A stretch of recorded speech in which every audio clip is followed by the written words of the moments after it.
സലാം പറയൽ. നാം ഒരു മുസ്ലിമിനെ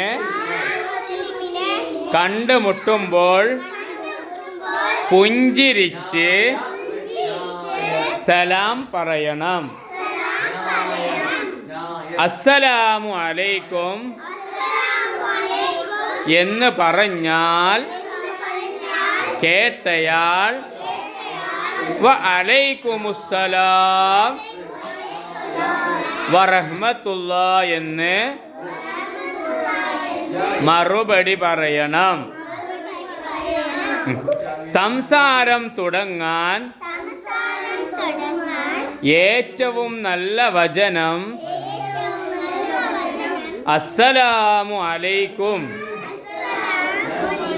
എന്ന് തന്നെയാണ്. വീട്ടിൽ നിന്ന് പുറപ്പെടുമ്പോഴും തിരിച്ചു വരുമ്പോഴും നാം സലാം പറയണം.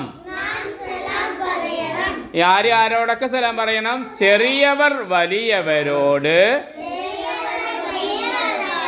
സലാം പറയണം. നടന്നു വരുന്നയാൾ ഇരിക്കുന്നയാളോട് സലാം പറയണം.